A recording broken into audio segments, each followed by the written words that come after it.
I did do that.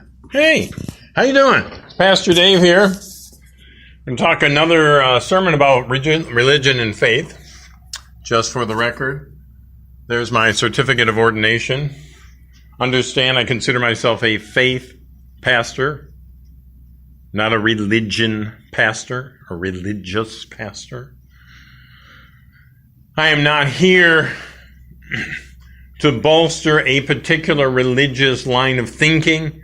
I am just clearly trying to help those that consider themselves religious, that if they maintain a life of religion, that they are probably sacrificing their life of faith.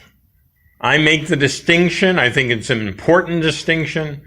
Religion is the orthodoxy. It is the doctrine, the dogma, the creed of obedience, where they demand that their followers obey.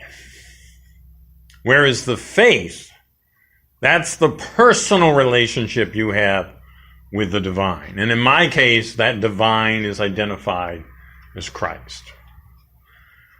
And I hope you also think of yourself in that way, that you have a faithful side, a spiritual side to your life, to your religious side, and that you have this personal connection. Because that personal connection, that's where you get your discerning quality. That's where you get your strength. That's where you get your real truth. The Bible can't possibly tell you all truths. There's such, new things that happen all the time. So you need to have that discerning ability to understand what is divine, what is divinely created, what is divinely true. And that is separate from just being obedient to the church or the temple or the mosque or whatever organized religious effort that you're a part of. Because if you only live a life of religion, a life of obedience to the religious organization, then unfortunately, you're not going to have the discerning ability to know when you're being told the truth or not. Because you're just forfeiting that whole. You're just giving it up. You're just saying, well, I trust my pastor, I trust my minister to tell us what they're going to tell us. And oftentimes a pastor may not have that distinction between faith and religion and will not help you develop that spiritual connection. Instead, they'll fall back to the doctrine. They'll command that you be obedient, and they will scare you. The Old Testament is full of imagery based on fear. God is a fearful being in the Old Testament. And insisting that you know the truth based on fear is going to create hatred. Because those are those base emotions. We all have them. It's easy to just sort of follow yourself to the pastor who promotes fear. Because first of all, their powerful messages are going to ring true because they're going to appeal to your sense of fear and your sense of hatred. Because those are such base instincts that you will do exactly that. It'll feel right. Wow, my pastor wants us to kick out all the immigrants in this country. He loves that because they are going to corrupt our society. It is the immigrants who are destroying America. Does that sound familiar? That's what they want to play on. That's an easy thing to say because it's a message of fear. And it plays right into your hatred, right into your concern that economically, perhaps, you may not have a job because all the immigrants are taking the job. It is not rational. It's not statistically viable. It's not a truthful position. but it's a desirable position. So you end up embracing these anti-immigration stances, even though within your own teachings that Christ was trying to share with you is that you should always embrace the immigrant, the destitute, the people who need refuge. You should never reject them. You should open them arms. You should feed them. You should clothe them. You should help them find work. Yes, that's the Christian way to do it. That's the faithful way to do it. That's the discerning way to do it. But the reason why you don't feel it's true is because love and truth, those things require an individual effort, an individual time or chance to understand. It takes awareness. If you don't have awareness, you will reject the truth of love, the truth that Christ is trying to tell you on an individual basis. So you'll reject any kind of effort to help immigrants. So you will fall into the social conservative line of thinking because that feels good. That seems right to you. Because you are forfeiting your entire ability to think about anything and relying entirely on your pastor, who may feel that he is speaking the word of God when he says we should throw out the immigrants. People who came to this country because their lives were oppressed. They had to come here for the safety of their children and to help live a better life. And that's what America should be about. If you believe that America was an act of God, its presence is in the divine, then you should be living that divine message. You should be reaching out. You should want to pardon. You should want to provide amnesty. You know what the synonym of pardon and amnesty is. It's forgiveness. Does that word sound familiar to you as a Christian? Well, of course it should. Christ wants you to forgive, to offer forgiveness. Many will not take your forgiveness because they do not have that faithful connection. But those that come here oppressed by their previous country, they come in fear, they are in need of compassion, you should be opening your arms up, because that's what you know to be true.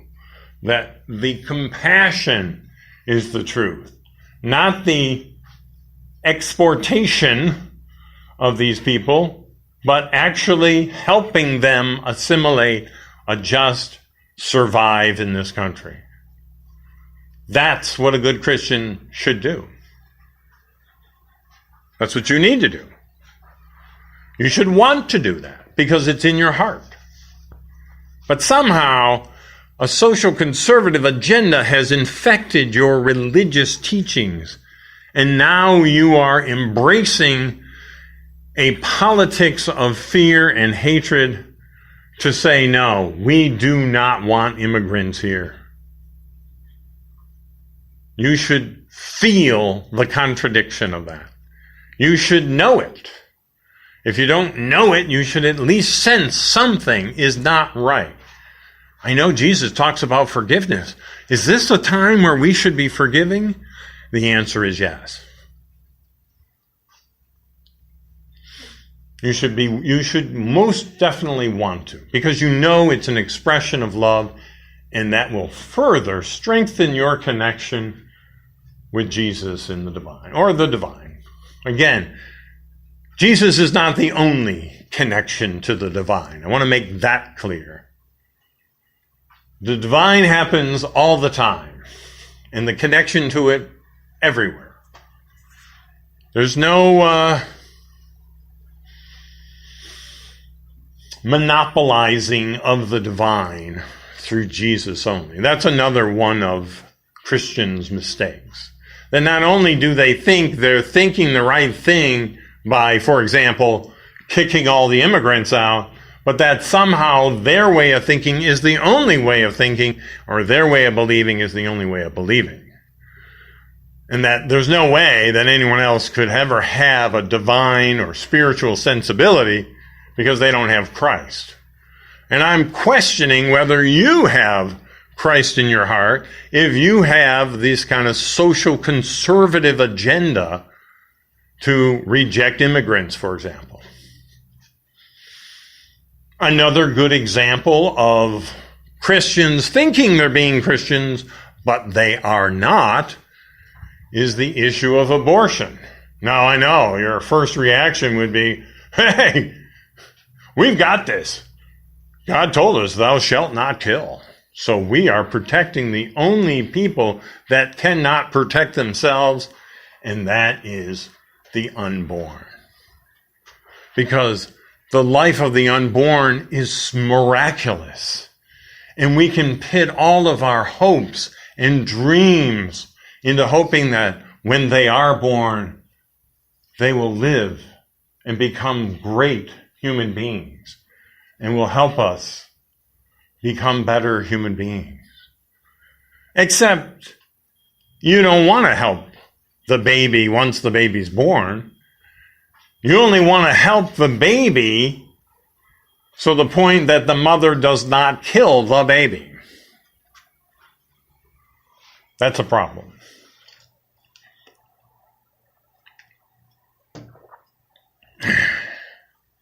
You have to be better than that. You have to recognize that just preventing abortions and doing nothing for the mother or for the baby once the baby is born is not being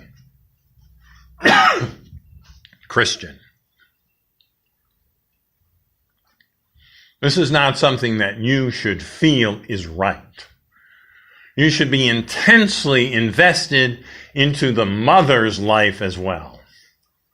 You have to help her choose. Why would a young woman who is alone, is poor, has no money, no prospect of job or education, ends up getting, who knows, raped by her uncle or something horrible like that, she has to make a decision.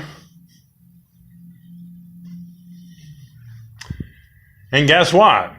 The compassionate Christians are not there for her. They're not there to help her choose that, yes, she can have this baby. Because you will help her have this baby.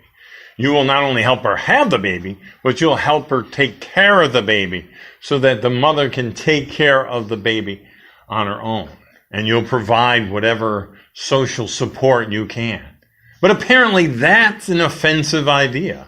Providing proper health care, providing job opportunities, providing proper education, provide proper health care for the child once the child is born is all somehow anti-Christian to you. Does that even sound right? Where's the compassion? You should be so glad to help a young woman. And you should be there for her. Don't make her feel guilty. Don't trick her into just keeping the baby just long enough so that it now becomes illegal for her to abort. I mean, the whole political effort of just denying health care, of just rejecting, making it impossible for a Planned Parenthood or any of these clinics that do provide abortion, but they also provide other things, including health care, real screening, not just ultrasounds to try to guilt the mother into keeping the baby. And don't say that the mother's going to be damned if she chooses to kill her baby. You can do better than that. That's ridiculous. Again, since you only know obedience to the religion and you only know that fear is the energy of the ministry, then yeah, I'm not surprised that you would use fear tactics to try to keep the mothers from aborting their babies. It's wrong. As a Christian, you should feel that it's wrong. As a Christian, you should want to do everything you can to help the mothers. You should want that. You should clearly want that. That's what's best for everyone. You'll get to exercise your good grace. You'll be acting well on behalf of another human being. You will feel that power of your faith, that power of your connection to the divine, actually be more intense. Just give it more light. That's what we have to say about abortion. Do not be an anti-abortionist. Be a pro-lifer and really care about life. And that really should extend, that whole pro-life argument should extend to everything you do, especially politically. You should definitely be anti-death penalty because you're pro-life. You want people to live. All lives are supposed to be miraculous. But apparently you only let the miraculous happen until the baby's born. Then the baby's on their own. And if they become part of the criminal system, well, that's hey, we gave you that chance. We know what we can do for each other. There may be some people we cannot help. I mean, I can't imagine what effort. Charles Manson survived. He did not. There was no death penalty. He lived out his life in the delusion that he lives. But, hey, you never know. Maybe he would have had a come to Jesus moment and he could have really provided some real insight into his own mental perspective. But it didn't happen. But I certainly like the idea that we allow reform to be available. Again, it's like just the concept of forgiveness. Forgiveness should be made available. If the person can recognize and then come to an intense desire to receive your forgiveness, then that's a powerful thing that happens. And that really can't happen if we're killing people, if we're jailing people just because they smoke marijuana or something. Those are not ways to do it. What you could do is provide somebody who does have a problem with drugs, you provide them with health care. And perhaps that's where you help them try to manage their life so that they can live more productive lives, more Christian-centered lives, lives where they can connect to the divine and they can feel the personal power within that. But I suspect that if you find yourself attractive or attracted to social conservative agenda, yet you still insist you're a Christian, you are doing so because you're used to the idea of obedience and reacting and being energized by the ministry of fear and the ministry of hatred. Those are the things that are appealing to you. And I get it. We're all these base human beings that have this kind of flawed perspective. Yeah, we do. We actually do. Love the misery of others. Well, if you're a Christian and you've made that personal leap into the divine and you make that connection between your soulful nature and your divine nature and the divine around us, then you would not make that decision. Because then you'd be operating on a ministry of truth and a ministry of love. So it does not make any sense to me for a Christian to also consider themselves a social conservative. And as I pointed out, even the example of being anti-abortion is not good enough. You have to be pro-life for everyone. Yes, be pro-life to the baby. Help the mother make the choice for her child, which is the proper responsibility. But you got to be there for that mother. You don't just, trick. You don't make it just impossible for them to get abortions or to trick them into making it to the point where it's illegal for her to get an abortion. You're a Christian. You can do far better than that. That's horrible. You shouldn't be glad of that. You shouldn't be so proud of your politicians who are making it possible for you to deny or reject abortion clinic providers. That's not how you do this. I mean, you're just being clever. You're not being compassionate. You're not being loving. You really want to make a difference and save more lives? Then you be there for the mother and the baby, even after the baby is born. You make sure mom can take care of her baby. That's the Christian way. That's the loving way. That's the truthful way. You shouldn't make that distinction. There's a whole world of pro-life that you should be pro about it.